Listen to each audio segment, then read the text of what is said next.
నమస్తే, welcome to Andhraprabha TV. నేను సౌజన్య. ప్రస్తుతం భారతదేశ మిలిటరీ వ్యవస్థ ఏ విధంగా ఉంది, అలాగే ఇప్పుడు అమెరికా అధ్యక్షులుగా ట్రంప్ వచ్చిన తర్వాత ఈ మిలిటరీ వ్యవస్థలో ఏమన్నా మార్పులు చేర్పులు అండ్ అలాగే అక్కడి నుంచి ఇక్కడకు వచ్చేటువంటి విద్యార్థులు కావచ్చు, వలసదారులు కావచ్చు, ఎవరైతే ఉన్నారో వాళ్ళ మీద ట్రంప్ తీసుకునేటువంటి నిర్ణయాల ఎఫెక్ట్ ఏ విధంగా ఉండబోతుంది, ఇలా పలు అంశాలకు సంబంధించి మనకు తెలియని ఎన్నో విషయాలని మనకు తెలియచేయడానికి ఈరోజు మనతో పాటు ఉన్నారు retired squadron leader Indian air force Madhav Peddi Kalidas గారు ఈరోజు మనతో పాటు ఉన్నారు. వారితో మాట్లాడతారు. నమస్తే. నమస్కారం అమ్మా.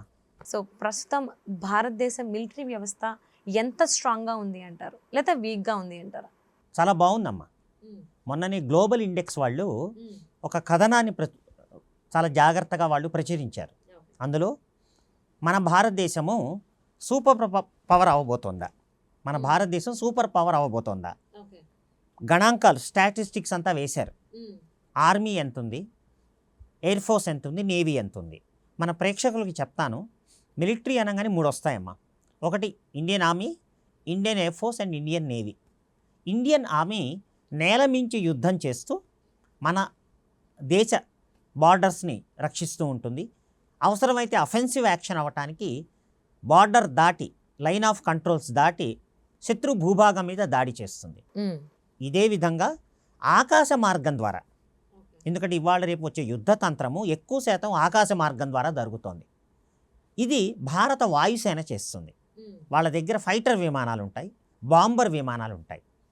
ఇజ్రాయెల్, హమాస్, హిజ్బుల్లా యుద్ధం 2 ఏళ్ల నుంచి జరుగుతోంది. రష్యా అండ్ యుక్రెయిన్ యుద్ధం దాదాపుగా 2 ఏళ్ల నుంచి జరుగుతోంది. ఎక్కువ శాతం యుద్ధం 70% ఆకాశ మార్గం ద్వారా జరుగుతోంది.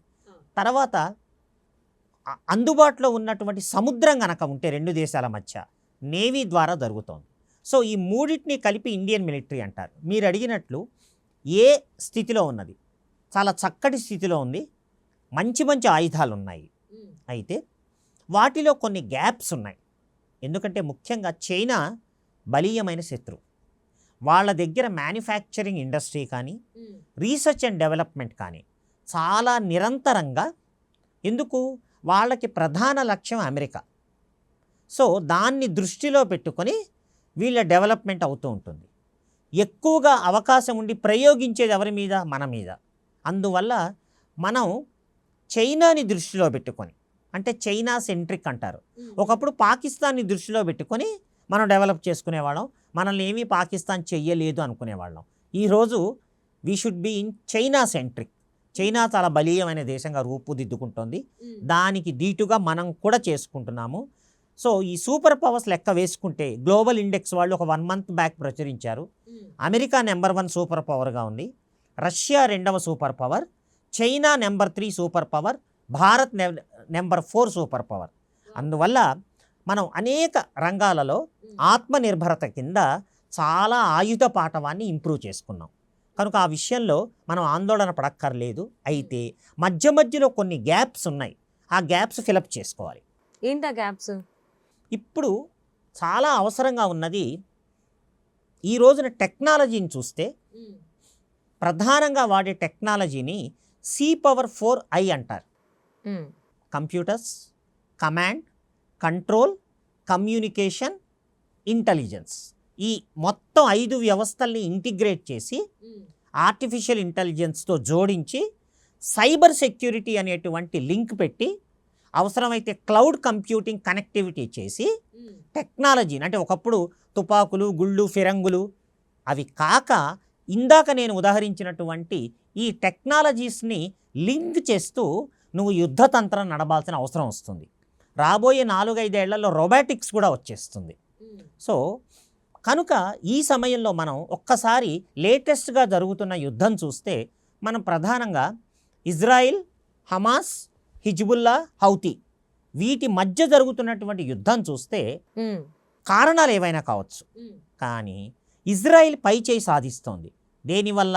ఎయిర్ పవర్, అంటే ఫైటర్ యుద్ధ విమానాలు.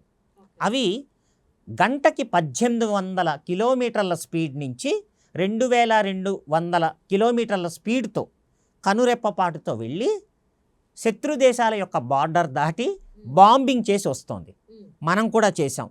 కరెక్ట్గా ఇదే నెలలో 5 ఏళ్ల క్రితము పుల్వామా ఘటన ఏర్పడ్డప్పుడు ఫిబ్రవరి 14 వింగ్ కమాండర్ అభినందన్ అందరికీ తెలిసిన విషయం, ఆ పేరు చెప్తే అందరికీ అర్థమవుతుంది. అప్పుడు ఫిబ్రవరి 26, 27 తారీఖుల్లో మన యుద్ధ విమానాలు పాకిస్తాన్ ఇంటర్నేషనల్ బార్డర్ని దాటి బాలాకోట్, చకోటి, ముజరఫాబాద్ 22 నిమిషాలలో వెళ్ళటం 10-11 నిమిషాలు సమూలంగా బాంబింగ్ చేసి జైషే మహమ్మద్ ట్రైనింగ్ క్యాంప్స్ని సంపూర్ణంగా తుడిచిపెట్టేసి ఖైబర్ పఖ్తూన్ ప్రదేశంలో దాదాపు 400 మంది టెర్రరిస్టులని 10 నిమిషాలలో నాశనం చేసి వెనక్కి వచ్చేసాయి. This is called air power. అంటే లేటెస్ట్ యుద్ధ విమానాలు, లేటెస్ట్ మిజైల్స్, ఇవి రెండు ఉంటేనే మనం ఈరోజు ప్రపంచంలో నెంబర్ 1, 2, 3, 4 సూపర్ పవర్స్గా ఎదగగలం. అయితే పాత యుద్ధ విమానాలు రష్యా నుంచి ఇంపోర్ట్ చేసుకున్నవి ఉన్నాయి. ముఖ్యంగా MiG-21 1960-65 నుంచి మన దగ్గర ఉన్నాయి సర్వీస్లో. అంటే దాదాపు 50-60 ప్లస్ అవన్నీ కాలం చెల్లిపోయాయి. వాటిలో కొంచెం MiG-21 బైసన్ అని చెప్పి లేటెస్ట్ ఏవియేషన్ ఎలక్ట్రానిక్స్ వ్యవస్థల్ని ఇంప్రూవ్ చేసాం. అయినప్పటికీ దాని ఎయిర్ ఫ్రేము పాతదే, అంటే స్ట్రక్చర్ అంటాము. సో అందులో వ్యవస్థలు ఫెయిల్ అవుతూనే ఉంటాయి. వీటిని రీప్లేస్ చేయటానికి LCA తేజస్ మన సొంత యుద్ధ విమానాన్ని మనం మొదలెట్టాం. చాలా ఏళ్ళైంది, 15-20 ఏళ్ళు. కానీ ఆ ప్రాజెక్ట్స్ చాలా వరకు నత్తనడక నడిచాయి. మొత్తం మీద గవర్నమెంట్ ప్రెషర్ అనివ్వండి, గవర్నమెంట్ తీసుకున్న శ్రద్ధ, ఎస్పెషల్లీ ప్రస్తుతం ఉన్న మోడీ గవర్నమెంటు చాలా సీరియస్గా తీసుకున్న తర్వాత 2 స్క్వాడ్రన్స్ LCA తేజస్ అందుబాటులోకి వచ్చాయి. అంటే దాదాపు 25 యుద్ధ విమానాలు. ఇంకా 60-70 కావాలి మనకి. ఈ రోజున పొరపాటున చైనా అండ్ పాకిస్తాన్ కలిసి అటాక్ చేస్తే ఇండియన్ ఎయిర్ ఫోర్స్ తరఫున మనకి ఇంకా 7-8-10 స్క్వాడ్రన్స్, అంటే ఒక 120 యుద్ధ విమానాల ఆవశ్యకత చాలా ఉన్నది. బయట నుంచి ఇంపోర్ట్ చేసుకుంటే లేటెస్ట్గా రఫేల్ ఇంప్రూవ్ చేసుకున్నాం. కానీ ఒక్క రఫేల్ కాస్ట్తో మన LCA యుద్ధ విమానాన్ని మనం నిర్మించుకుంటే కనీసం 5-6 యుద్ధ విమానాలు మనకు అందుబాటులో ఉంటాయి. కానీ జరుగుతోంది ఏమిటంటే దానికి కావాల్సిన ఇంజను బైడెన్ టైంలో మేము ఇస్తామని చెప్పి మోడీ గారి సమక్షంలో సంతకాలు చేసి అమెరికా గవర్నమెంటు మొండి చేయి చూపింది. మళ్ళా ట్రంప్తో మాట్లాడటానికి వెళ్తున్నారు మోడీ గారు. కమింగ్ ఈ వీక్లో ఆయనకి అపార్ట్మెంట్ కూడా ఉంది, ఇచ్చారు. అందులో 2-3 అంశాలు వచ్చేస్తాయి. ఈ LCA యుద్ధ విమానం ఇంజన్ సంగతి ఏమిటి? GE 404 ఇంజన్ రావాలి. మనం అన్ని సాంకేతికలు మన దగ్గర ఉన్నాయి. దానికి కావలసిన బాంబింగ్ కానివ్వండి, మిజైల్స్ కానివ్వండి, రాడార్స్ కానివ్వండి, అత్యుత్తమంగా తయారైన డిజైన్. కానీ దానికి ఇంజన్లు ఇంకా చాలా అవసరంగా ఉన్నాయి. ఇంజన్లు దొరక్కపోతే ఎక్కడ వెతకాలి? ఒకవేళ ఆ ఇంజన్స్ కనుక అమెరికా నుంచి టైంకి వచ్చి ఉంటే ఈ పాటికి ఇంకొక 6, 7, 10 LCAలు వచ్చేసి ఉండేవి. ఎందుకంటే సంవత్సరం మొత్తం మీద మిగతా యూనిట్స్ లాగా కాదు, యుద్ధ విమానం నిర్మించాలంటే హిందుస్థాన్ ఏరోనాటిక్స్కి మిగతా సంస్థల సహాయంతో కనీసం 7-8 సంవత్సరానికి దొరుకుతాయి. సో మన టార్గెట్ 100+ అంటే వచ్చే 7-8 ఏళ్లలో కానీ ఆ ప్రాజెక్ట్స్ పూర్తి కావు. కానీ యుద్ధ విమానం యొక్క ఆ ఇంజన్ రావటం ఆలస్యం అవుతోంది. ఇంకా ఎక్కడ దొరుకుతోంది అన్నది మనం వెతుకుతున్నాం. ఈ సంగతి అమెరికాతో తేల్చుకుందామని వారు వెళ్తున్నారు. ఇందాక మీరు అనుబంధ ప్రశ్నలు అడిగారు. మన విద్యార్థుల పరిస్థితి ఏంటి, అక్రమ వలసదారులు ఏమిటి అంటే, ట్రంప్ వచ్చి రాగానే చాలా సవాళ్ళు చాలా దేశాలకు ఎదురయ్యాయి. అందులో భారతదేశం కూడా ఒకటి. ఎస్, అంటే మీరు ఇందాకలో ఒక మాట అన్నారు, అంటే బైడెన్ ఉన్నప్పుడు ఇంజన్స్కి సంబంధించి మనం ఒప్పందం చేసుకున్నాం, బట్ ఆయన మొండి చేయి చూపించారు అని.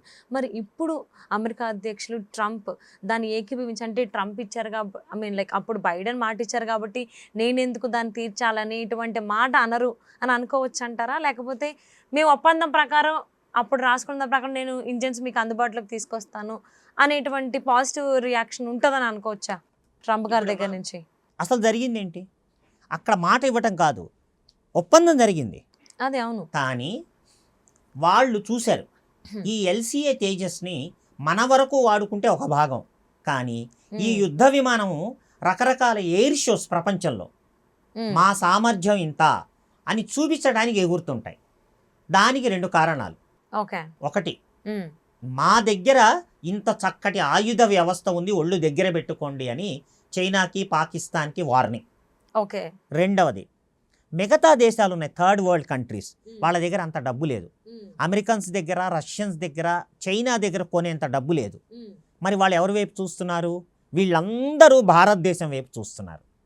సో ఆ ఇంజిన్స్ ఇంపోర్ట్ చేసుకొని మనం ప్రొడక్షన్ చేసి మనం ఈ థర్డ్ వరల్డ్ కంట్రీస్కి చాలా సరసమైన ధరకి without compromising on quality. American యుద్ధ విమానాలలో రకరకాలు ఉన్నాయి.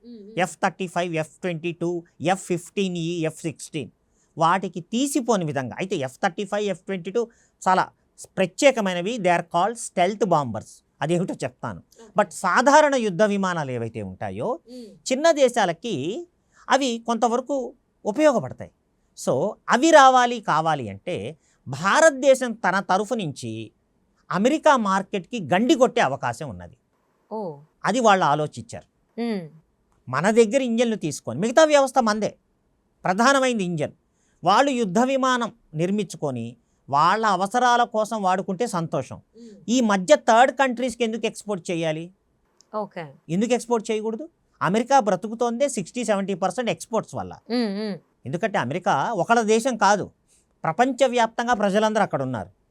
America is the only country which belongs to everyone. మిగతా దేశాలు అలా కావు, ఎవరి ప్రజలు వాళ్లే, మిగతా వాళ్ళు వస్తూ పోతూ ఉంటారు. సో అలాంటప్పుడు వాళ్ళకేమనిపిస్తుంది, మా ప్రధానమైనటువంటి మార్కెట్ అమెరికాకి ఆయుధ వ్యాపారమే ప్రధానమైన మార్కెట్.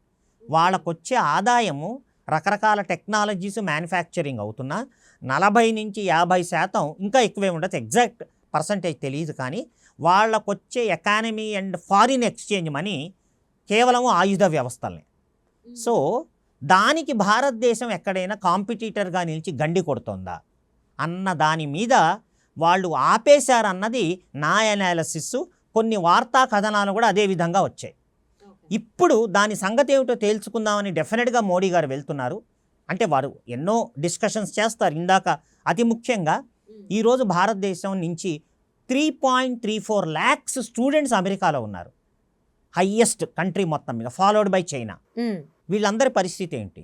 వీళ్ళందరూ ఫస్ట్ సెమిస్టర్లో సొంత డబ్బులు పెట్టుకొని మిగతా 4-3 సెమిస్టర్స్లో ఎక్కడైనా పార్ట్ టైం చేసుకుంటూ బతకాలి. లేకపోతే అమెరికాలో సంవత్సరానికి 50-60 లక్షలు అయిపోతుంది. ఎంత శాతం మంది పెట్టుకోగలరండి? అమెరికా దాకా వెళ్తున్నారు అమ్మా నాన్నని స్వదేశాన్ని వీడి అంటే వీళ్ళందరూ మధ్యతరగతి, దిగువ మధ్యతరగతి వాళ్ళు 90% మంది. ఇంతంత డబ్బు పెట్టుకొని ఎలా వెళ్ళగలరు? అక్కడికి వెళ్ళిన తర్వాత ఎంఎస్ అయిన తర్వాత ప్రాపర్ ఉద్యోగాలు ఇస్తారా? మీరందరూ దోచుకుంటున్నారు గత 15-20 ఏళ్ల నుంచి అన్న ఒక తీవ్రమైన దృక్పథము ట్రంప్ భాషలో కానీ ట్రంప్ యొక్క విధానాల్లో కానీ కనపడుతోంది స్పష్టంగా. ముందు టార్గెట్ కెనడాని పెట్టారు, తర్వాత చైనా, తర్వాత మెక్సికోని పెట్టాడు. మెక్సికో నుంచి మ్యాక్సిమం అంటే ఇప్పుడు మన దగ్గర అక్రమ వలసలు బంగ్లాదేశ్ నుంచి, రోహింగ్యా రూపంలో బర్మా నుంచి, పాకిస్తాన్ నుంచి అవలీలగా వచ్చేస్తున్నారు. కానీ మన ఆర్మీ చాలా కష్టపడుతుంది కంట్రోల్ చేయడానికి. ట్రంప్ లెక్క ఏంటంటే అసలు నా అస్తిత్వం నాకు ఉండాలి, వీళ్ళందరూ వచ్చారు కానీ మొత్తం వాళ్ళదే, ఇవాళ కాకపోయినా రేపు అమెరికా అయిపోతుంది అన్న లెక్క వేసుకుంటున్నాడు అతను. సో ఆ రకంగా చాలా జాగ్రత్తగా హ్యాండిల్ చేయాలి. ఎందుకంటే మన సైనిక అవసరాలలో 70% బయట నుంచి కావాలి ఏదన్నా అనుకుంటే రష్యా నుంచి వస్తుంది గత 40-50 ఏళ్ల నుంచి. అమెరికా నుంచి భవిష్యత్తులో మనం పొందే అవకాశం కొన్ని ఉన్నాయి. అది ప్లస్ మన ఇండియన్ స్టూడెంట్స్. ఈ ఇద్దరి సంగతి తేల్చుకోవటానికి మోడీ గారు అక్కడికి వెళ్తున్నారు అనుకుంటున్నాను. అది అయిన తర్వాత ఒకవేళ అమెరికా మొండి చేయి చూపితే LCA యుద్ధ విమానం యొక్క ఇంజన్ విషయంలో కానీ మన విద్యార్థుల విషయంలో నెక్స్ట్ ఆల్టర్నేటివ్ ఏం చేయాలి? మోడీ గారి దగ్గర గొప్ప టీం ఉంది. జయశంకర్ గారు ఉన్నారు, అజిత్ దోవల్ గారు ఉన్నారు, మోడీ గారు ఉన్నారు, మిగతా వాళ్ళందరూ ఉన్నారు. చాలా మంచి టీం. నేను చాలా టీవీ ప్రోగ్రామ్స్లో చెప్పాను, ఇది చాలా గొప్ప టీం అని. మన అదృష్టం వీళ్ళు ఇంకొక 20 ఏళ్ళు ముందు వచ్చుంటే భారతదేశ స్థితిగతులు మారిపోయి ఉండేవి. Never the best. సో వీళ్ళు ఈ ప్లానింగ్ కోసం వెళ్తున్నారు. దానికి మనం సబ్సిక్వెంట్గా సమయాన్ని బట్టి చర్చించుకుందాము, ఎట్లా ఏమేమి వస్తాయి మన దగ్గరికి, ఏమి రావాలి అని. Okay. And at the same time అండి, మోదీ గారు వచ్చిన తర్వాత డిఫెన్స్ వ్యవస్థని చాలా స్ట్రాంగ్ చేశారు అనేటువంటి మాట చాలా గట్టిగా వినిపిస్తుంది. సో మన దగ్గర ఒకానొక టైంలో మనం ఒక దగ్గర నుంచి, ఒక దేశం నుంచి, మనం అందరికీ తెలిసిందే రష్యా నుంచి హైర్ చేసుకునే వాళ్ళము ఈ ఆయుధాలు కానీ ఏమైనా. బట్ ఇప్పుడు మనం వేరే దేశానికి కూడా ఆయుధాలని సరఫరా చేసేటువంటి స్థాయికి ఎదిగామంటే దట్ బికాస్ ఆఫ్ మోదీ గారి ప్లాన్ వల్ల అని చెప్పారు. ఇది ఎంతవరకు వాస్తవం? చాలా వరకు వాస్తవం. అసలు 83లోనే ఇందిరాగాంధీ గారి టైంలో ఇంటిగ్రేటెడ్ డెవలప్మెంట్ ప్రోగ్రామ్ కింద మిజైల్స్ డెవలప్ చేయాలని చెప్పి నిర్ణయించుకున్నారు. కానీ చాలా శాతము పనులు నత్తనడక మీద నడిచాయి. కానీ మోడీ గారు వచ్చిన తర్వాత చైనా యొక్క సైనిక పాటవము చాలా తీవ్ర స్థాయిలో అనూహ్యంగా పెరిగిపోవటం గమనించారు. అప్పుడు ఆత్మనిర్భరత కింద చాలా సత్వరంగా 2-3 ప్రాజెక్ట్స్ తీసుకున్నారు. మొదటిదండి, కాశ్మీర్ నుంచి అరుణాచల్ ప్రదేశ్ వరకు ఉన్న హిమాలయ బార్డర్స్లో మన ఇన్ఫ్రాస్ట్రక్చరు చైనాతో పోలిస్తే 60% తక్కువగా ఉంది దాదాపుగా. దానికి విపరీతమైన ఫండింగ్ ఇచ్చారు. వార్ ఫుటింగ్ పైన ఇన్ఫ్రాస్ట్రక్చర్ డెవలప్ చేయాలి. అంటే ఏమేంటి, టనల్స్ డెవలప్ చేయాలి, all weather tunnels. Zojila pass దగ్గర నుంచి మొన్న కాశ్మీర్లో ఒకటి ఓపెన్ చేశారు. ఎందుకంటే 5-6 నెలల పాటు భయంకరమైన మంచు కురుస్తుంది, కొండ చర్యలు విరిగి పడతాయి. సో మనం అక్కడికి మొన్న గాల్వాన్ యుద్ధం, ఒక కొట్లాట, యుద్ధం అని కాదు, ఇన్సిడెంట్ అయినప్పుడు మన 20 మంది సైనికులు, ఒక కల్నల్, మన తెలంగాణ సూర్యాపేటకు చెందిన ఆయన సంతోష్ బాబు గారు ప్రాణాలు వదిలేరు దేశం కోసం. ఆ తర్వాత చైనా ఆ గాల్వాన్లో మన దగ్గర 20 మంది ప్రాణాలు పోతే వాళ్ళు బయట పడలేదు, కానీ వాళ్ళ దగ్గర 60-65 మంది చనిపోయారు. అంటే 3 రెట్లు ఎక్కువగా చనిపోయారు. కంగు తిన్న చైనా వెంటనే ఏం చేసింది, లడాక్ ఆక్సాయి చిన్లో తన సైన్యాన్ని వితిన్ 4-5 డేస్లో డిప్లాయ్ చేసేసింది. అంటే మీతో యుద్ధానికి వస్తున్నా జాగ్రత్తగా ఉండమని. కానీ చైనా బార్డర్కి చేరుకునే బ్రిడ్జెస్ కానీ ఇన్ఫ్రాస్ట్రక్చర్ కానీ మన దగ్గర అంత లేవు. అయితే ఇండియన్ ఎయిర్ ఫోర్స్ చాలా గొప్పటువంటి సాహసం చేసి చైనాకి ధీటుగా, మీరు ట్రక్కుల పైన వాటిపైన వస్తే మేము విమానాలలో సైనికుల్ని ట్యాంకుల్ని దించుతామని చైనాకు ధీటుగా 2-3 రోజులు అటు ఇటుగా మనం కూడా 3 డివిజన్స్ ఆర్మీని అక్కడ పంపించేసాం, along with tanks, artillery guns. China shock తిన్నది. అంటే చైనా ఏం చేస్తుంది చూడండి, యుద్ధం చెయ్యకుండానే ఆ ఖర్చు పెట్టిస్తుంది మన చేత. ఇదొక యుద్ధ తంత్రం. అంటే యుద్ధం చేయరు, ఎందుకంటే యుద్ధం చేస్తే వాళ్ళు పోతారు, మనము పోతాం, ఇద్దరం అటామిక్ వెపన్స్ ఎక్కడ దాకా పోతుందో తెలియదు పరిస్థితి. వాళ్ళు వచ్చి డిప్లాయ్ చేసి అక్కడ మేము రెడీగా ఉన్నామని కూర్చున్నారనుకోండి, మనం వదిలేస్తామా? మనం కూడా పంపించాలి కదా, ప్లస్ అక్కడ మెయింటైన్ చేయాలి కదా, లాజిస్టిక్స్, ఫుడ్, మెడిసిన్స్, -30-40 డిగ్రీస్ చలి, ఖర్చు అవుతుందిగా, ఆరోగ్యాలు, ప్రాణాలు పోవచ్చు. అంటే యుద్ధం చేయకుండానే అంత ఖర్చు చూపించడం. అంటే ఇటువంటి కుతంత్రాలు చాలా ఉన్నాయి. వీటిని ఎదుర్కోవాలి అంటే చాలా గట్టిగా బార్డర్లో ఇన్ఫ్రాస్ట్రక్చర్ బాగుండాలి. పాకిస్తాన్ బార్డర్ కాశ్మీర్ తప్ప పంజాబ్, రాజస్థాన్, గుజరాత్కి వచ్చేటప్పటికి అన్ని మైదానాలు, ప్రత్యేకమైనటువంటి అవసరాలు ఏం లేవు. ఉన్న ఇబ్బందల్లా బలమైన శత్రువు చైనా, ప్లస్ హిమాలయాల టెర్రెయిన్ అంటాము, అది చాలా కష్టమైంది. సో దానికి ఇన్ఫ్రాస్ట్రక్చర్ చాలా వార్ ఫుటింగ్ పైన చేయాలి. ఆత్మనిర్భరత కింద కావలసిన ఫండ్స్ అంతా ఇస్తున్నారు మోడీ గారు. అట్ ద సేమ్ టైం ఆత్మనిర్భరత కింద రకరకాల మిజైల్స్ DRDO డెవలప్ చేసింది. చాలా గొప్ప విషయం. చైనా దగ్గర కూడా చైనా భయపడేటువంటి మిజైల్స్ తయారు చేసింది. అందులో అత్యుత్తమైనవి అగ్ని సిరీస్ మిజైల్స్, అగ్ని 3, 4 and 5. ముఖ్యంగా అగ్ని 5 అది ఇంటర్ కాంటినెంటల్ బ్యాలిస్టిక్ మిజైలు. చైనాలో ఏ ప్రాంతానికైనా అవలీలగా అవసరమైతే యాటమ్ బాంబ్స్ వేయగలదు. అది కూడా ఒక యాటమ్ బాంబ్ కాదు, MIRV అనే టెక్నాలజీ అండి. MIRV అంటే మల్టిపుల్ ఇండిపెండెంట్ రీఎంట్రీ వెహికల్. అంటే ఒకటే మిజైల్లో 10 బాంబులు పెట్టచ్చు, 10 బాంబులు 10 సిటీస్ని అటాక్ చేయొచ్చు. వాళ్ళ దగ్గర ఉంది, కానీ నా దగ్గర కూడా ఉంది అని చెప్పటం. దీన్ని ఏమంటారంటే డిటరెంట్ అంటారు మిలిటరీ పరిభాషలో. డిటరెంట్ అంటే ఏంటంటే, నీ దగ్గర ఎన్ని యాటమ్ బాంబులు, మిజైల్స్ ఉన్నాయి, నా దగ్గర కూడా ఉన్నాయి, నువ్వు కనుక అటాక్ చేస్తే నేను చేస్తాను, ఒళ్ళు దగ్గర పెట్టుకో అన్న వార్నింగ్ ఇవ్వటం. సో ఆ డిటరెంట్ కోసము అగ్ని మిజైల్స్. రెండవది BrahMos cruise missile, extraordinary missile as on now. దాన్ని ఇంటర్సెప్ట్ చేసే రాడార్ కానీ ఎదుర్కొనే ఇంకొక మిజైల్ కానీ ప్రపంచంలో లేవు. అమెరికా దగ్గర లేదు, రష్యా ఇండియా కలిసి చేస్తున్నాయి. సో అమెరికా, చైనా దగ్గర కూడా లేదు, మన దగ్గరే ఉంది. మన దగ్గర ఉంది. మనం ఏం చేస్తున్నాం, ఇందాక మీరు అడిగినట్టు ఇతర దేశాలకి ఎక్స్పోర్టింగ్. మోడీ గారి చాకచక్యం చూడండి, చాణక్య నీతి చూడండి. చైనా నేవీ మనకన్నా కొంచెం స్ట్రాంగ్. రేపు యుద్ధం అంటూ వస్తే ఆర్మీ, ఎయిర్ ఫోర్సు దాదాపు సరిసమానంగానే ఉన్నాయి, కానీ వాళ్ళ నేవీ కొంచెం పెద్దది. అయితే వాళ్ళు నేరుగా అటాక్ చేయలేరు. ఈ దక్షిణాసియా కంట్రీస్ ఉన్నాయి కదా, మలేషియా, ఇండోనేషియా, ఫిలిప్పీన్స్, వియత్నాం, వాటి మధ్య నుంచి రావాలి. మలక్కా స్ట్రైట్ అని ఉంది, మోడీ గారు వాళ్ళని పట్టారు. వాళ్ళకి మేము ఎంత సహాయం కావాలంటే చేస్తాం, మిలిటరీ సహాయం చేస్తాం. ఆ సందర్భంగా ఫిలిప్పైన్స్కి చాలా బ్రహ్మోస్ మిజైల్స్ ఎక్స్పోర్ట్ చేశాం. ఇది చైనా లోపల బాగా రగిలిపోతోంది. ఇప్పుడు ఇండోనేషియాతో టాక్స్ మొదలయ్యాయి. ఓకే, చైనా ఇండోనేషియాతో ఇండియా ఇండోనేషియాతో టాక్స్. ఫిలిప్పైన్స్ సక్సెస్ అయింది, నెక్స్ట్ ఇండోనేషియా, నెక్స్ట్ మలేషియా, ఆ తర్వాత థాయిలాండ్. దాని అర్థం ఏమిటి? మన దాకా వచ్చి మనం యుద్ధం చేయటం కాదు, ముందుగానే సౌత్ చైనా సీలో దానికి చెక్ పెట్టడం. అవసరమైతే మన యుద్ధ నౌకలు వెళ్తాయి. ఇప్పుడు ఇంకొక మాస్టర్ స్ట్రోక్ ఏం చేశారంటే, ఈ బ్రహ్మోస్ క్రూజ్ మిజైల్ ఉంది కదమ్మా, ఈ క్రూజ్ మిజైల్ రాడార్స్ దొరకదు, దాన్ని యుద్ధ విమానాలకు ఇంటిగ్రేట్ చేసాం. ప్రపంచంలో ఎక్కడా లేదు.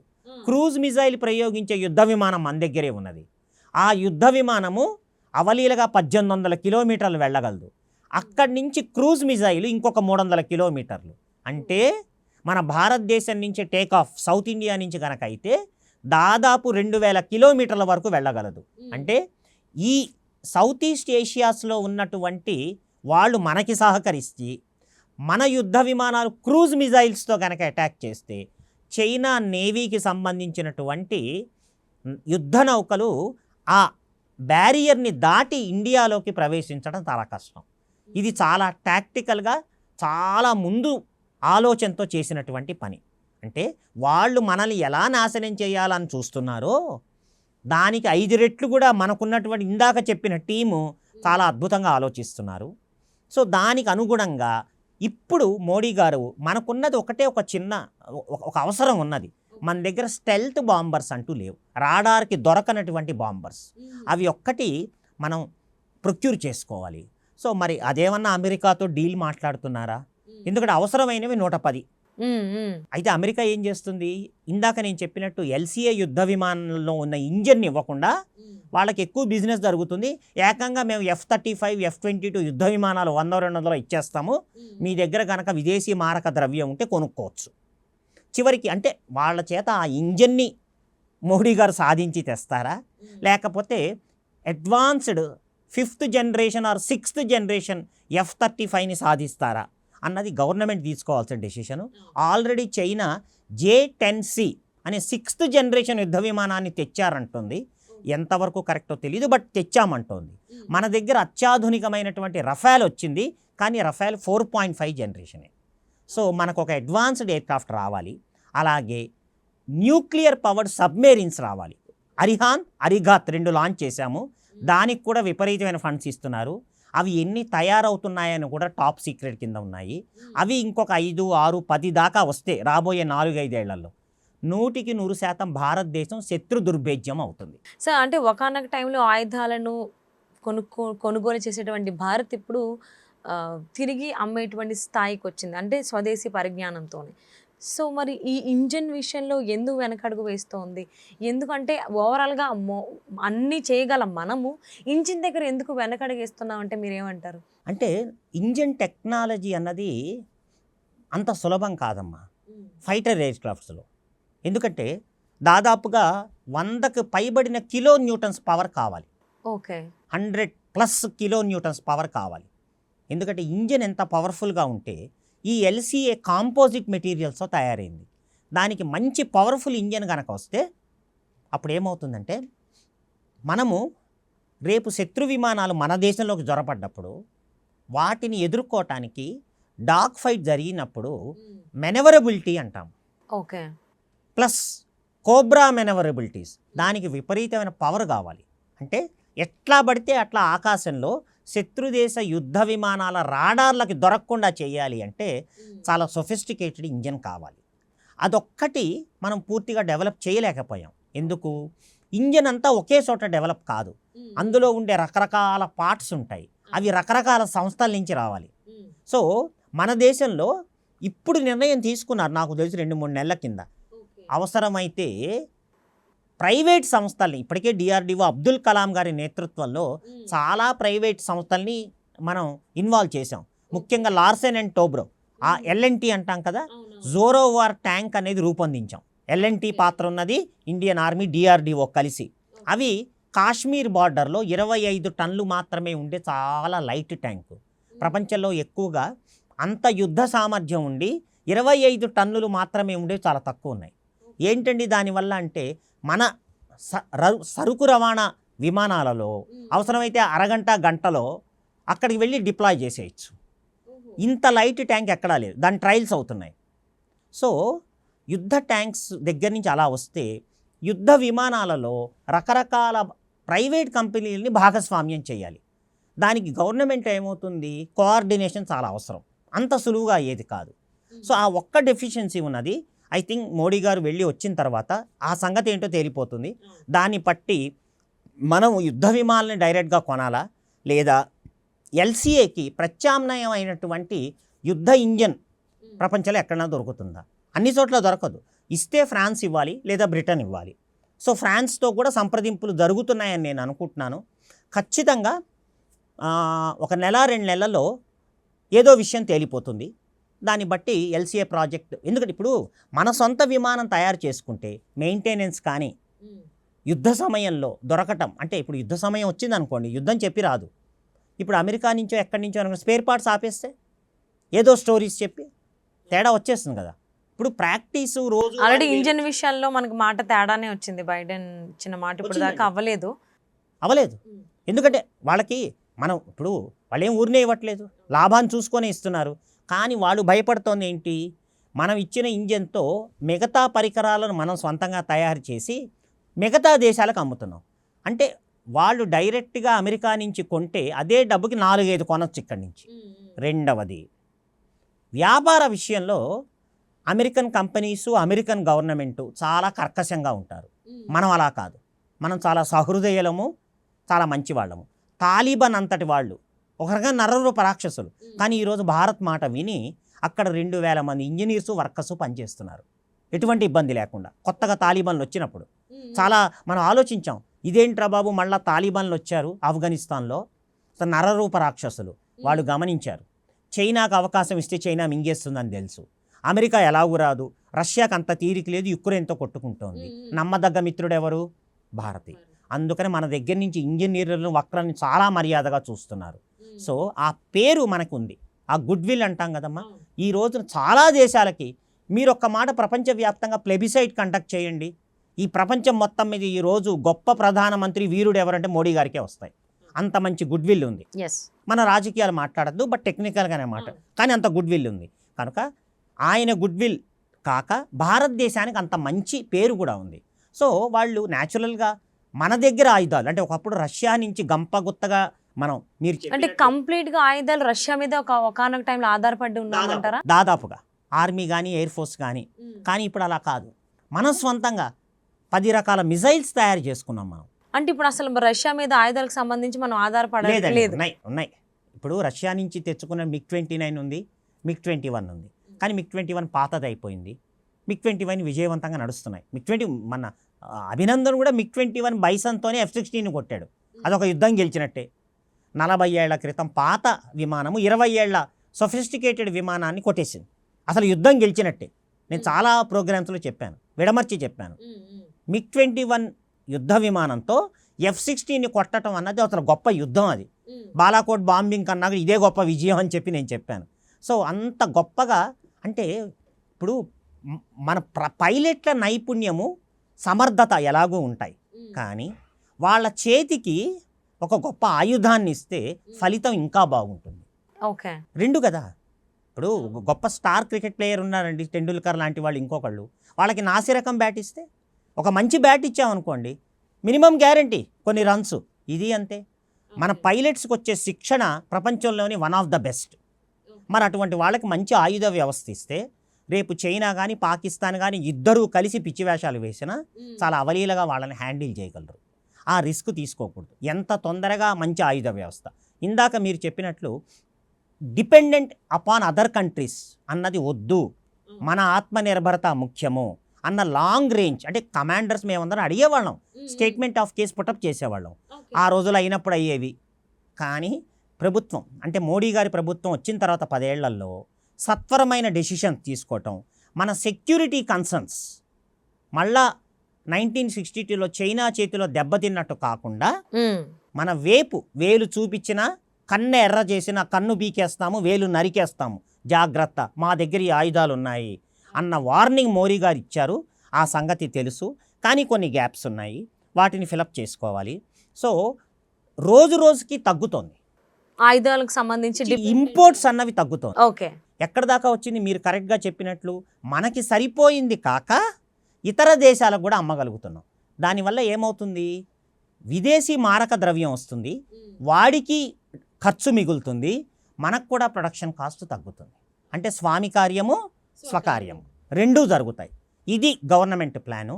ఇది కొనసాగించి ఈ ఎల్సిఏ యుద్ధ విమానం యొక్క ఇంజన్ని గనక సాధిస్తే మనం ఒక స్థితికి వచ్చినట్టు అవుతుంది. అయితే దీని తర్వాత ఏఎంసిఏ ప్రాజెక్ట్ అని ఉందండి, advanced medium combat aircraft, 6th 5th జనరేషన్ది. ఇదొకటి అవసరము. రెండవది స్టెల్త్ ఫైటర్ ఒకటి అవసరం. దీన్ని ఎలా పూడుస్తారు అన్నది చాలా ముఖ్యం. అయితే అన్నీ రావాలంటే రావు, మన ఆర్థిక పరిస్థితి కూడా చూడాలి. ఎందుకంటే దేశీయంగా మనకి రకరకాల సవాళ్ళు ఉన్నాయి, సంక్షేమ పథకాలు ఉన్నాయి, ఏ రంగాన్ని విస్మరించలేము. అట్ ద సేమ్ టైం దేశ రక్షణని గాలికి వదిలేయలేము. చాలా కత్తి మీద సాము. మనం కబుర్లు చెప్తుంటాం, రాజకీయ స్టేట్మెంట్ చూపిస్తుంటాం, బడ్జెట్ అలా ఉండాలి ఇలా ఉండాలి. కానీ ఏ ఏ రంగాలపైన మనం ఎంత దృష్టి పెట్టాలి, ముఖ్యంగా రక్షణ రంగానికి ఎంత ఇవ్వాలి, ఎంత ఇచ్చినా పర్వాలేదు అనేది ఒక యాంగిల్ ఉంది, ఎంతని ఇవ్వగలము అని ఇంకొక యాంగిల్ ఉంది. ఆ రెండింటిని బ్యాలెన్స్ చేయాలి. ఐ థింక్ ప్రెసెంట్ గవర్నమెంట్ ఆ రెండింటిని అద్భుతంగా బ్యాలెన్స్ చేస్తుంది అనుకుంటున్నాను నేను. అండ్ ఇంకొక మాట అండి, అంటే రక్షణ వ్యవస్థకు సంబంధించి ఏవైతే ఆయుధ నిల్వలు కావచ్చు, ఇతరత్ర నిల్వలు ఏవైతే ఉన్నాయో అవి చాలా గోప్యంగా ఉంచాలి, బయటికి తెలియచెప్పరు అనేటువంటి మాట కూడా జనరల్గా ఒక కామన్ మ్యాన్కి తెలిసిన విషయమే. ఇది ఎంతవరకు వాస్తవం? ఒకవేళ తెలిస్తే ఇబ్బంది అవుతుందా, లేకపోతే అది మనకి అడ్వాంటేజ్గా లాభం చేకూర్చేటువంటి అవకాశం ఉందనుకోవాలా? పూర్తి వివరాలు ఎప్పుడు ఉండవండి. ఒక యుద్ధ విమానం ఉంది అంతే, దానిలో ఉన్న ఏవియానిక్స్ ఏంటి, ఎటువంటి ఆయుధాలు ఉంటాయి, ఎటువంటి రాడార్ ఉంటుంది, ఈ వివరాలు బయటకు రావు. ఓకే, రావు. ఈవెన్ మ్యానుఫ్యాక్చరింగ్ కంపెనీస్తో కూడా ఒప్పందం ఉంటుంది. ఓకే, మీరు అనవసరంగా బయట ప్రచురించటాలు. అయితే ఈరోజు ప్రపంచవ్యాప్తంగా టెక్నాలజీ పెరుగుతోంది కనుక కొంచెం ఉన్నవి లేనివి, కొంచెం ఉన్నవి రెండు కలగలిపి ఇందాక చెప్పినట్టు గ్లోబల్ టైమ్స్లో వాళ్ళ మార్కెటింగ్ కోసం, వాళ్ళ రేటింగ్స్ కోసం ప్రచురిస్తూ ఉంటారు. కానీ ఆయుధ వ్యవస్థలు కానీ, దానిలో ఉన్న ఫుల్ ఫ్లెడ్జ్ టెక్నికల్ డీటెయిల్స్ కానీ, దాని సామర్థ్యం ఎంత అన్నది పూర్తి స్థాయిలో ఎక్కడా బయటకు రాదు, ప్రపంచంలో ఎక్కడికైనా రాదు. అందులోనూ మనకున్న సవాళ్ళు చాలా ఎక్కువ. పాకిస్తాను, చైనా అనవసరమైన ఇన్ఫర్మేషన్ వాళ్ళకి వెళ్తే వాళ్ళు దానికి కౌంటర్ టెక్నాలజీ తయారు చేసి పెట్టుకోవచ్చు. వాళ్ళు తయారు చేస్తున్నారని మనకు తెలియకపోవచ్చు. రేపు యుద్ధం టైంకి వెళ్తే వాళ్ళ దగ్గర మన ఆయుధ వ్యవస్థకి ఆల్రెడీ కౌంటర్ టెక్నాలజీ ఉందనుకోండి, దాంతో వాళ్ళు దాన్ని ప్రయోగిస్తే మన ఆయుధ వ్యవస్థకి ఏదైనా ప్రమాదం జరిగితే అది మనకి చాలా కష్టతరం, బాధాకరం. అందుకని అటువంటి వివరాలు పూర్తిగా రావండి, అది చాలా గోప్యంగానే ఉంచుతారు. అందుకే యుద్ధంలో రెండు రకాల కాంబినేషన్ వాడతారు. ఒకటి డిసెప్షన్ అంటారు, రెండు సర్ప్రైజ్ అంటారు. డిసెప్షన్ అంటే మాయ, అంటే ఒకవైపు అటాక్ చేస్తున్నాము, ఒక ఆయుధంతో అటాక్ చేస్తున్నాము అని శత్రువుని నమ్మించటము, వాళ్ళు ఆ మాయలో పడంగానే అసలు ఆయుధాన్ని ప్రయోగించటం. ఇవి రెండూ ఉంటాయన్నమాట. మీరు అడిగినట్లు ఆ ఆయుధ గోప్యత కానీ దాని సీక్రసీ మెయింటైన్ చేస్తే శత్రువుకి అర్థమయ్యే లోపల దిమ్మ తిరిగిపోతుంది. ఇందాక నేను ఎగ్జాంపుల్ ఇచ్చినప్పుడు బాలాకోట్ బాంబింగ్ అలాగే జరిగింది. మనం ఏం చేశాము, రాజస్థాన్ సెక్టార్లో బహావల్పూర్లో జైషే మహమ్మద్ హెడ్ క్వార్టర్స్ని అటాక్ చేస్తున్నట్టు ఒక సీన్ కల్పించాం. మొత్తం పాకిస్తాన్ ఎయిర్ ఫోర్స్ అక్కడ వచ్చి కూర్చుంది, ఇంక్లూడింగ్ F-16. వాళ్ళ దగ్గర ఉన్నది F-16s ఒకటే కొంత యుద్ధం చేయగలిగేవి. అంటే చాలా తెలివిగా ఏం చేశాము, కాశ్మీర్ సెక్టార్ నుంచి F-16ని అవతలకి పిలిపించేసాం. అటాక్ చేసింది కాశ్మీర్ నుంచి. ఫూల్స్ అయిపోయారు.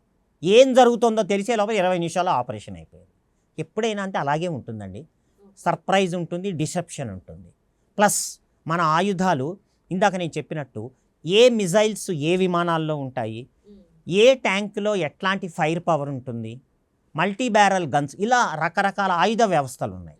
లేటెస్ట్గా చైనా కింద మీద పడుతోంది అగ్ని-5 మిజైల్ యాక్చువల్ రేంజ్ ఎంత, ఎక్కడ లీక్ కావట్లేదు. అలాగే న్యూక్లియర్ సబ్మెరీన్స్ ఎన్ని ఉన్నాయి, అందులో ఉన్న ఆయుధ వ్యవస్థలు పనిచేస్తున్న వాళ్ళు కూడా సగం మందికి తెలియదు. సో ఈ గోప్యత అనేది ఉండాలండి. ఎందుకంటే ఇవాళ ప్రపంచవ్యాప్తంగా ఇన్ఫర్మేషన్ అన్నది వార్తా సంస్థలు కానివ్వండి, యూట్యూబ్ కానివ్వండి, సగం కల్పిత పురాణాలు ఉంటాయి, సగం నిజం ఉంటాయి. అసలు అనవసరమైనటువంటి ఇవ్వటం, కానీ పబ్లిక్ ఫారం మీద చాలా వరకు అవైలబుల్గా ఉంటాయి, కానీ పూర్తిగా కాదు. రక్షణ వ్యవస్థకు సంబంధించి ఉన్నటువంటి నిల్వలు ఏవైతే ఉన్నాయో ఆయుధాలు కావచ్చు, ఆటం బాంబ్స్ కావచ్చు, ఏమైనా కావచ్చు, ఇవి మా దగ్గర ఉన్నాయి, ఇవి మా బలం, మా స్ట్రెంగ్త్ ఇది అని దేశం ఇతర దేశాలకి చెప్పాల్సిన అవసరం ఉందంటారా లేదంటారా? ఉంది. ఉంది. ఎందుకు? డిటరెంట్ అన్నాం. మా జోలికి వస్తే మా దగ్గర ఇలాంటివి ఉన్నాయి. అందుకనే మనము పోఖ్రాన్లో ఎక్సర్సైజెస్ చేస్తుంటాం. ఎక్సర్సైజెస్ చేసినప్పుడు రకరకాల యుద్ధ సామగ్రిని, వ్యవస్థని టెస్ట్ చేస్తూ ఉంటాం. టెస్ట్ చేసినప్పుడు మిగతా దేశాలు ఆసక్తిగా చూస్తుంటాయి. అమెరికన్, చైనీస్ సెటిలైట్స్ అయితే నిరంతరం నిఘా పెడుతుంటాయి. కానీ అమెరికన్, చైనీస్ సెటిలైట్స్కి దొరకకుండా అబ్దుల్ కలాం గారు అద్భుతమైనటువంటి ప్లానింగ్ చేసి వాజ్పేయి గారు ధైర్యం ఇస్తే 98లో యాటమ్ బాంబుని రెండోసారి మూడోసారి టెస్ట్ చేశాం. నిర్ఘాంతపోయాయి అమెరికా అండ్ చైనా. మా సెటిలైట్స్కి దొరకకుండా ఏమాత్రం అనుమానం రాకుండా. అంటే దాని అర్థం ఏమిటి? నా దగ్గర ఇవన్నీ ఉన్నాయి, జాగ్రత్త అని చెప్పడం. నా జోలికి వస్తే ఒక్క మాటలో చెప్తానమ్మా, పాము బుస కొట్టడం వేరు, కరవటం వేరు. కాటేయడం వేరు. పాము కాటేయటం వేరు, బుస కొట్టడం. బుస కొట్టడం అంటే ఏంటి?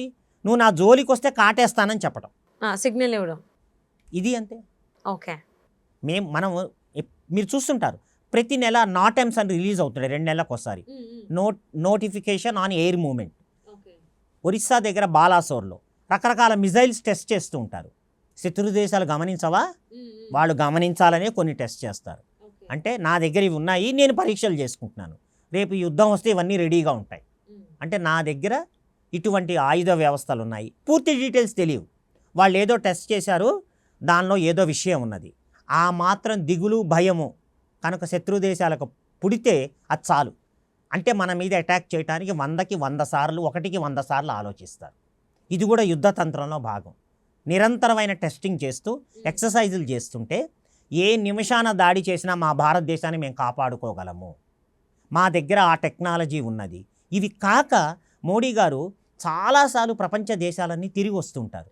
ఊరినే వెళ్తుంటాడండి? లేదు. నమ్మటానికి వీలేదు చైనా, పాకిస్తాన్ని. రేపు యుద్ధం అంటూ వస్తే వీళ్ళందరూ సహాయం కింద వస్తారు. మనం ఒక్కడమే కాదు, ఏకాకి. సో అన్ని మల్టీమోడ్ టెక్నిక్స్ ఉంటాయండి రాజకీయం అన్న తర్వాత, దేశ రక్షణ అన్న తర్వాత. ఆ విషయంలో డెఫినెట్గా హ్యాట్స్ ఆఫ్ అండి ఈ ప్రభుత్వానికి. వాళ్ళు ఎన్ని రకాల రక్షణలు, ఎన్ని రకాల జాగ్రత్తలు తీసుకోవాలో అన్ని రకాలు చేస్తున్నారు. అయితే ఒక్కొక్కప్పుడు అమెరికా లాంటి దేశం గుప్పిట్లో కొన్ని టెక్నాలజీస్ ఉండిపోయాయి. అవి యాజ్ ఆన్ టుడే రిక్వైర్డ్. ఇంకొక 4-5 ఏళ్ల తర్వాత మనం కూడా సాధించగలం. కానీ పొరపాటున ఈ లోపల యుద్ధం అనేది వస్తే రాకూడదనే కోరుకుందాం. అందరం చల్లగానే ఉండాలి. ఇప్పుడు చైనాలో ప్రజలు పోవాలని మనం అనుకోము, సైనికులు చచ్చిపోవాలని వాళ్ళు అనుకోకూడదు. ఎవరి అభివృద్ధి వాళ్ళు చేసుకోవాలి. కానీ ఈ 2 నీచమైన దేశాలను నమ్మటానికి లేదు. 62లో చైనా వెన్నుపోటు పడిచింది. గాల్వాన్ విషయంలో, ఆక్సాయ్ చాన్ విషయంలో మనని కెలకటానికి ట్రై చేసి భంగపడ్డది. పాకిస్తాన్ అయితే ఏకంగా 4 యుద్ధాలు చేసింది. ఈ రోజు కూడా ఘాటుగా చెప్పాలంటే పాకిస్తాన్కి సిగ్గు ఎగ్గు లేదు. వాళ్ళకి తెలుసు భారత్తో గెలవలేమని. అందువల్ల 45 ఏళ్ల నుంచి ఉగ్రవాదం ద్వారా మనల్ని కెరుకుతూనే ఉన్నారు. చివరికి అందుకని ఇటువంటి గవర్నమెంట్ ఉన్నందువల్ల, ఇంత ఫండ్స్ ఇచ్చినందువల్ల మనకి డెఫినెట్గా భారతదేశ భద్రతకు వచ్చే లోపం యాజ్ ఆన్ టుడే అయితే లేదు. సో అలాగే కొన్నిసార్లు ఇండియన్ ఎయిర్ ఫోర్స్కి సంబంధించిన ఎయిర్ షోస్ జరుగుతూ ఉంటాయి. వాటి ముఖ్య ఉద్దేశం ఏంటి అంటారు? 2 రకాలండి. నా దగ్గర ఈ శక్తి పాఠవం ఉన్నది, డిస్ప్లే చేయటం. ఇంటర్నేషనల్ పీపుల్ వస్తారు, వ్యాపారం జరుగుతుంది. రెండవది, శత్రువులు కూడా వీసాలు మేనేజ్ చేసి ఒక వార్తాపత్రికల రూపంలో, జర్నలిస్ట్ రూపంలో వచ్చారనుకోండి, ఓహో LCA ఎగిరింది, Su-30 ఎగిరింది, రఫాల్ ఎగిరింది. ఊరినే ఎగరటం కాదు, అది ఎన్ని రకాల విన్యాసాలు గాలిలో చేయగలిగితే దాని సామర్థ్యం, గొప్పతనం ఏంటో తెలుస్తుంది. ఎయిర్ షో ముఖ్య ఉద్దేశం అది. అంటే ఈ ఆయుధాన్ని నేను ఈ రకంగా వాడగలను, అంటే దాని 100కి 100% పర్ఫెక్ట్గా నేను వాడగలను. ఇప్పుడు ఉదాహరణకి సినిమాల్లో అక్కడ చూపిస్తుంటారు, కత్తి యుద్ధాలు చూపిస్తుంటారు. కత్తి యుద్ధాల ముందు కాసేపు గాల్లో తిప్పి చూపిస్తుంటాడు, ప్రదర్శన. ఓహో యుద్ధం అంటూ వస్తే వీడు ఇన్ని రకాలుగా మనల్ని పొడవగలడు. పాత సినిమాలు, విఠలాచారి గారి సినిమాలు ఇవన్నీ చూపిస్తుంటారు. ఇది అంతే. నా దగ్గర ఈ వ్యవస్థ ఉన్నది, యుద్ధ విమానము. ఇది ఇటువంటి ఏరోబాటిక్స్ చేయగలదు. సో దాని పవర్ అంతా. రెండవది, ఒక్కొక్కప్పుడు జాయింట్ ఎక్సర్సైజెస్ అవుతుంటాయి. నీ యుద్ధ విమానం తీసుకురా, నా యుద్ధ విమానం తీసుకొస్తా, మనం ఇద్దరము జామింగ్ చేసుకొని చూద్దాం, నా రాడార్ బాగుందా, నీ రాడార్ బాగుందా. మన ఇండియన్ ఎయిర్ ఫోర్స్ ప్రదర్శించిన ఎయిర్ షోస్లో 70% మంది ఈవెన్ పెద్ద పెద్ద కంట్రీస్, మిడిల్ ఈస్ట్ కంట్రీస్ కానీ ఇంకొక కంట్రీస్, ఫ్రాన్స్ లాంటి చోట మనవే చాలా బాగా మన పైలట్లు నైపుణ్యం చూపించారని చెప్పి రిపోర్ట్స్ వచ్చాయి. ఓకే, వాటి ఉద్దేశం అదనమాట. శత్రువుకి హెచ్చరిక ప్లస్ వ్యాపారం కూడా, 2 రకాలు వస్తాయి. చిన్న కంట్రీస్ ఆశపడచ్చు, ఎందుకంటే వాటికి అంత ప్రొడక్షన్ చేసేవి లేవు. కానీ ప్రతి దేశం ఒకదాంతో ఒకటి కొట్టుకుంటూనే ఉంది. ఎక్కడొక్కడ అంటే నా దగ్గర ఆయుధాలు ఉన్నాయి మీకు అమ్ముతాను మీరు కొట్టుకోండి అని కాదు. వాళ్ళ అవసరము పెద్ద పెద్ద కంట్రీల మీద, అమెరికా, రష్యా, చైనాల దగ్గరికి వెళ్తే అందులో దాదాపు 60% మందికి 60% ఖర్చుకే మనం ఇస్తామని చెప్పటం. ప్లస్ రేపు యుద్ధం అవసరమైనప్పుడు రకరకాల స్పేర్ పార్ట్స్ ఆపకుండా ఇస్తాము. అంటే ఒక నిజాయితీ అయిన వ్యాపారి దగ్గర మనం వస్తువులు కొంటే ఎంత సేఫో మిగతా థర్డ్ వరల్డ్ కంట్రీస్ కూడా భారతదేశం ఈ రోజున అటువంటి పొజిషన్లో ఉన్నది. అంటే ఇక్కడ పైలట్ ఎంత అయితే ముఖ్యమో సో అక్కడ ప్లేన్ కూడా అంతే ముఖ్యం కదా. అవును, రెండు ముఖ్యమే. రెండు సరిసమానంగా ఉండాలి. పైలట్ కొంచెం నాలెడ్జబుల్ ఉండి విమానం ప్లేన్ కొంచెం అటు ఇటుగా అయినా ఇబ్బంది. సో ఆ రకంగా మనం చూసుకుంటే ప్రస్తుతం భారత రక్షణ వ్యవస్థకు సంబంధించి స్ట్రెంగ్త్స్ ఏవి అని అంటే ఏమంటారు? డెఫినెట్గా అండి, పైలట్ ట్రైనింగు, యుద్ధ విమానాల పైలట్ ట్రైనింగ్ సామాన్యం కాదు. చాలా, ఒక మాటలో చెప్పాలంటే రాటు తేలి ఉంటారు. అందులోనూ మనం ఖడక్వాసలో ఉన్నటువంటి బేసిక్ ఎన్డీఏ ట్రైనింగ్, ఆ తర్వాత వివిధ దశల్లో 2-3 దశల్లో పైలట్స్ని ట్రైన్ చేస్తారు. చాలా ఎక్స్ట్రాడినరీ క్వాలిటీ ఉన్నవి ఉంటాయి. అయితే మన బడ్జెట్ కానివ్వండి, మిగతావి కానివ్వండి, పాత రకం ఉన్నాయి. ఫేజ్ బై ఫేజ్ తీసేయాలి. ఒక రోజులో మొత్తం MiG-21 తీసేయలేం. సో మెల్లమెల్లగా రీప్లేస్మెంట్ కావాలి. దానికి చాలా ప్రక్రియలు ఉంటాయి. ఏ వ్యవస్థను బట్టే వాటిని ఇవ్వలేము. కొత్తది వచ్చినప్పుడు మళ్ళా ట్రైనింగ్ ఇవ్వాలి. కానీ as far as pilots are concern, extremely skillful అండి. ఇందాక చెప్పాను ఎగ్జాంపుల్, ప్రపంచంలో ఎవడు ఊహించుండడు, రష్యా కూడా ఊహించుండడు తయారు చేసిన కంపెనీ. MiG-21తో అప్గ్రేడెడే, కానీ F-16 కొట్టేశాడు వింగ్ కమాండర్ అభినందన్. తమాషా కాదది. అతనికి ఎంత నైపుణ్యము అనుభవము ఉండబట్టి F-16 కొట్టేశాడు. పాకిస్తాన్ బుకాయించింది కొట్టలేదు అని చెప్పి. మనం ప్రూఫ్ కూడా చూపించాను రాడార్ సిగ్నేచర్లో, ఎలక్ట్రానిక్ రాడార్ సిగ్నేచర్లో. ఇదిగోండి, ఇది F-16 మూమెంటు, ఇది F-16, ఇది మా MiG-21. అయితే ఇంకొక F-16 అభినందన్ MiG-21ని కూల్చేసింది. అతను దీన్ని కూల్చే క్రమంలో అతను ఎజెక్ట్ అయిపోయాడు సీట్ నుంచి, పారాచూట్ విచ్చుకుంది, గాలివాటుగా పాకిస్తాన్లో పడిపోయాడు. మోడీ ప్రభుత్వం ఇచ్చినటువంటి వార్నింగ్తో నోరు మూసుకొని ఒక్క రోజులో ఇచ్చేశారు. కార్గిల్ వార్లో కూడా ఇదే జరిగింది. ఫ్లైట్ లెఫ్టినెంట్ నచికేత అండ్ అహూజాని అన్యాయంగా చంపేశారు. యుద్ధ ఖైదీలుగా పట్టుకున్న వాళ్ళని చంపకూడదు, ఇంటరాగేషన్ వరకే చేయాలి. సో ఆ టైంలో ఉన్న గవర్నమెంట్ ఏం చేసింది అవన్నీ అనవసరం, పాతవి తవ్వుకుంటే. ఈసారి గవర్నమెంట్ ఊరుకోలేదు. అంటే దాని అర్థం ఏంటి? ప్రభుత్వం అన్ని రకాలుగా చాలా స్ట్రాంగ్గా ఉంది. ఇందాక మీరు అడిగినట్టు పైలట్ యొక్క యుద్ధ నైపుణ్యమే కాకుండా వాళ్ళకి మంచి ఆయుధం ఇవ్వాలి. అప్పుడు ఏమవుతుంది, వాళ్ళ ట్రైనింగ్ ఏదైతే ఉన్నదో కొన్ని లక్షల కోట్లు అవుతాయండి పైలట్స్ని తయారు చేయాలంటే. సో ఆ ట్రైనింగ్ని మనం 100% ఉపయోగించుకోగలగాలి, వినియోగించుకోగలగాలి. నాసిరకం యుద్ధ విమానాలు, నాసిరకం ఆయుధ వ్యవస్థలు ఇస్తే ఆఫీసర్లు కానీ జవాన్లు కానీ ఏం చేస్తారు? కావాలని ఎవరు ఇవ్వరండి. మన బడ్జెట్లో ఉన్నటువంటి బ్యాలెన్సింగ్ చూసుకోవాలి. ఎట్టి పరిస్థితుల్లో దేశ రక్షణ విషయంలో మనం ఇప్పటి ప్రభుత్వం అయితే ఎటువంటి ఉదాసీనత లేదు, స్పష్టంగా ఉంది. కానీ అక్కడక్కడ కొన్ని గ్యాప్స్ ఉంటాయి, ఏ దేశానికన్నా ఉంటాయి. సో అందుకని లేటెస్ట్ టెక్నాలజీ అనేది వస్తూనే ఉంటుంది, పైలట్స్ ప్రొడ్యూస్ అవుతూనే ఉంటారు. ఎంతవరకు అండి? థ్రెట్ పర్సెప్షన్ ఉన్నంతకాలం చైనా, పాకిస్తాన్లు వాళ్ళ నీచమైన బుద్ధి మానుకొని మనం అందరం కలిసిమెలిసి బతుకుతాము అన్న సంస్కారం వచ్చేదాకా. కానీ 99.99% నా ఉద్దేశంలో, నా అనాలిసిస్లో చైనా కానీ పాకిస్తాన్ కానీ వాళ్ళ నీచమైన బుద్ధి వదులుకుంటారు అన్నది అనుమానాస్పదం. అవును. సో మనం అయితే భారతదేశంలో ఆయుధాలకు సంబంధించి ఒకనొక టైంలో కంప్లీట్గా రష్యా మీదే డిపెండ్ అయినాం. ఇప్పుడైతే అది లేదు. మనకి సొంత పరిజ్ఞానంతో మనం ఆయుధాలను తయారు చేసుకుంటున్నాం. అట్ ద సేమ్ టైం అమెరికాతో కూడా కొన్ని ఒప్పందాలు కూడా జరిగాయి. 1-2 లేదా 2-3 MOUలు అయితే ఆయుధాలకు సంబంధించి ఒప్పందాలు జరిగాయి అన్నట్టుగా వార్తలు వస్తూ ఉన్నాయి. సో దీని వెనకాల ఏంటి అంటే ఇప్పుడు అటు రష్యాతోనూ ఇటు అమెరికాతోనూ మంచి సంబంధాలను ఉంచుకోవడం కోసమే జరుగుతోంది అనేటువంటి వాదన కూడా వినిపిస్తూ ఉంది. సో దీని గురించి మీరు ఏమంటారు? అనవసరంగా ఏ ఆయుధ ఒప్పందం అవదమ్మా, అవసరం బట్టే అవుతుంది. రష్యా దగ్గరకు వచ్చేటప్పటికి అంటే ఓన్లీ రష్యాతోనే ఉండకుండా ఎందుకు అమెరికాతో కూడా ఆయుధాలకు సంబంధించి ఒప్పందాలు చేసుకోవాల్సిన అవసరం వచ్చిందని అనుకోవచ్చు. ఇప్పుడు టెక్నాలజీ పెరుగుతున్న కొద్దీ టెక్నికల్గా మాట్లాడాలంటే రష్యన్ యుద్ధ విమానాలలో విమానం యొక్క ఫ్రేమ్ చాలా స్ట్రాంగ్, ఇంజన్స్ చాలా స్ట్రాంగ్, ఎక్కువ కాలం ఉంటుంది. కానీ టుడేస్ మోడర్న్ వార్ఫేర్ ఇందాక చెప్పినట్టు చాలా వరకు ఏవియానిక్స్ మీద ఉంటుంది, ఏవియేషన్ ఎలక్ట్రానిక్స్. అందులో ఉన్నటువంటి జామర్ పార్ట్స్ కానీ, కౌంటర్ ఇంటెలిజెన్స్ కానీ, రాడార్స్ కానీ అవి డిసైడ్ చేస్తాయి యుద్ధంలో విజయం అపజయం. ఓ ఓకే. డెఫినెట్గా. ఎందుకంటే శత్రు విమానం తేరుకునే లోపల వాళ్ళ ఎలక్ట్రానిక్ సిగ్నల్స్ అన్నిటిని జామ్ చేసి పారేసి మన మిజైల్ ద్వారా కొట్టేయటం. ఇవేం గంటలు అవ్వండి, 5-10 నిమిషాల్లో అయిపోతాయి ఏదో ఒకటి. వాడన్నా 5-10 నిమిషాల్లో మనల్ని లేపేస్తాడు, మనమన్నా చేయాల్సి వస్తుంది. అందుకని డెఫినెట్గా అటువంటి ఏవియానిక్స్ టెక్నాలజీ అమెరికా దగ్గర ఎక్కువ. ఆ నిజం ఒప్పుకోవాలి మనం. ఎందుకు గొప్ప విషయం ఏంటంటే వాళ్ళకి ఆర్థిక వనరులు ఎక్కువ. 70-80% ఏ అభివృద్ధి అయినా ప్రైవేట్ కంపెనీసే. కాంపిటీషన్ ఎక్కువ. గవర్నమెంట్ కంపెనీస్ లాగా మేము అన్నింటికే వస్తాం, ఇన్నింటికి వెళ్తాము, ఇట్లాంటివన్నీ ఉండవు. క్వాలిటీ అంటే క్వాలిటీ, లేకపోతే వాళ్ళు రోడ్డు మీదకి వస్తారు. అంటే అక్కడ క్వాలిటీ ప్రొడక్షన్ అన్నది highest priority. So Abdul Kalam గారి నేతృత్వంలో చాలా వరకు పొలిటికల్ పార్టీలకి అవి వాటిని సంబంధం లేకుండా ప్రైవేట్ కంపెనీస్ని చాలా వరకు ఇన్వాల్వ్ చేశాడు. కానీ సరిపోదు, ఇంకా ఎంకరేజ్మెంట్ ఇవ్వాలి.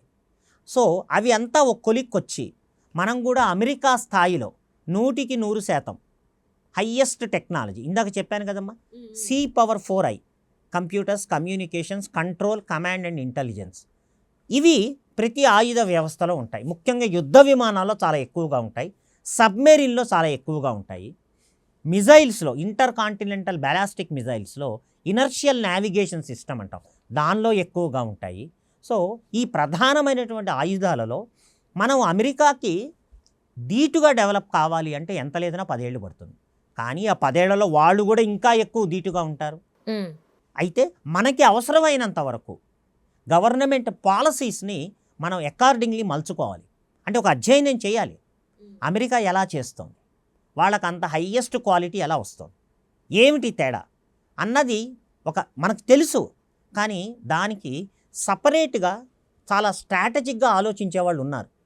అంటే వాటి ప్రొడక్షన్ ఇవ్వాలి అంటే ఇంకా ప్రైవేట్ భాగస్వామ్యాన్ని ప్రోత్సహించి వాళ్ళకు కూడా లాభం రావాలి కదా. ఇప్పుడు జేబు సాటిస్ఫాక్షను, జాబ్ సాటిస్ఫాక్షన్ రెండూ ఉంటాయి ఏ ఉద్యోగంలోనైనా. అలా ప్రైవేట్ కంపెనీస్ కూడా ఇన్వాల్వ్మెంట్ ఇచ్చి ఇప్పటికే చాలా ఇస్తున్నారు. అమెరికన్స్ ఏ పంధాలో ఉన్నారో స్టడీ చేసి మనకి తగ్గట్టుగా అనుగుణంగా అటువంటి పాలసీస్ తేగలిగితే మన దగ్గర ఏం తక్కువ లేదు.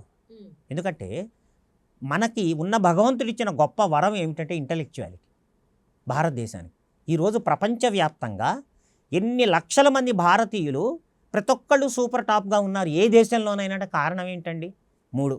1 ఇంటలెక్చువాలిటీ, 2 నిజాయితీ, 3వది కష్టపడి పనిచేయటం. చైనీస్ కూడా చేస్తారు కానీ మనంత ఇంటెలిజెంట్ కాదు. జపనీస్ మనకెంత ఇంటెలిజెంట్ అంతకన్నా ఉంది, కానీ వాళ్ళు ఎక్కువ దేశాన్ని వదిలి వెళ్ళరు. వాళ్ళకి విపరీతమైన భూమి మీద ఉన్న ప్రేమ. అందువల్ల ఆ అడ్వాంటేజ్ వల్ల అందులోను బ్రిటిషర్స్ని మనం ఎంత తిట్టినప్పటికీ ఇంగ్లీష్ పరిజ్ఞానం చాలా ఎక్కువగా ఉంది. మొత్తం ఏషియాలో చూస్తే భారతీయులు మాట్లాడగలిగినంత ఇంగ్లీష్ మిగతా వాళ్ళు మాట్లాడలేరు.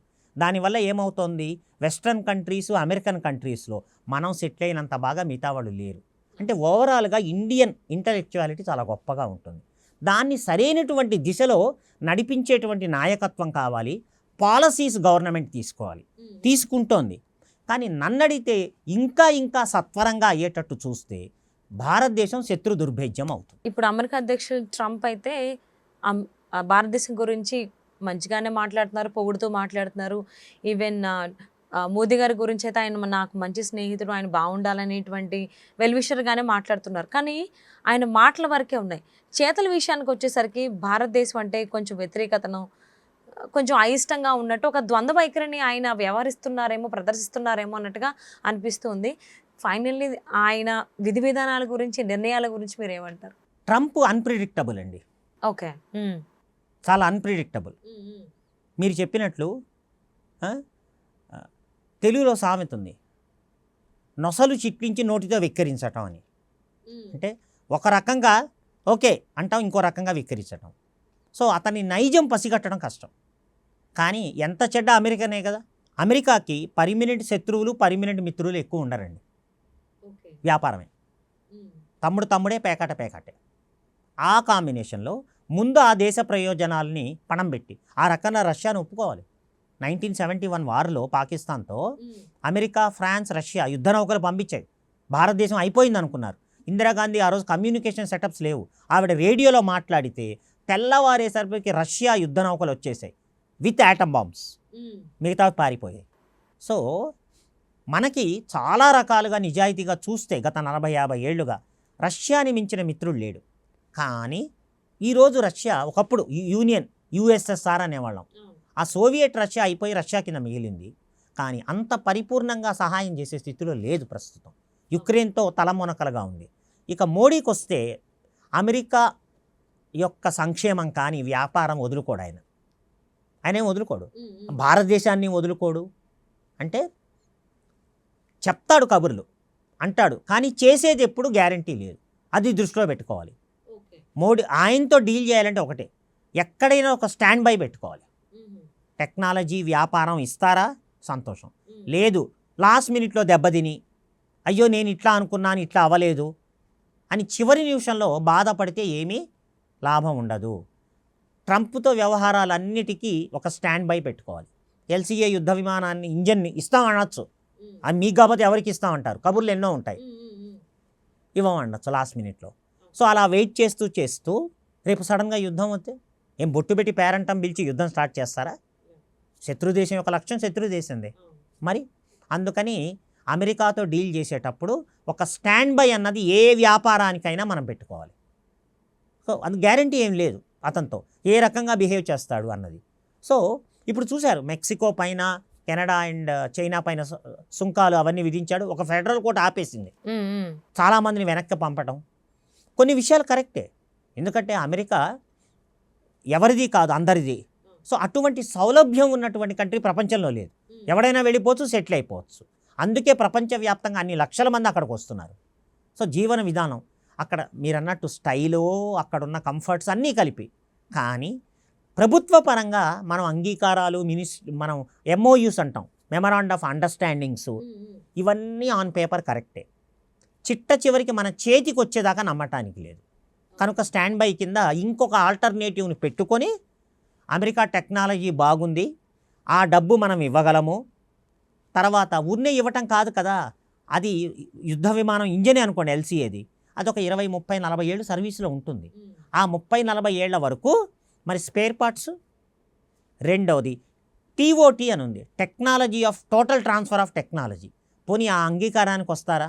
మీకు మొత్తం టెక్నాలజీ ఇస్తాము, స్పేర్ పార్ట్స్ సర్వీసింగ్స్ మీరే స్టార్ట్ చేయండి. చచ్చినా ఇవ్వడు.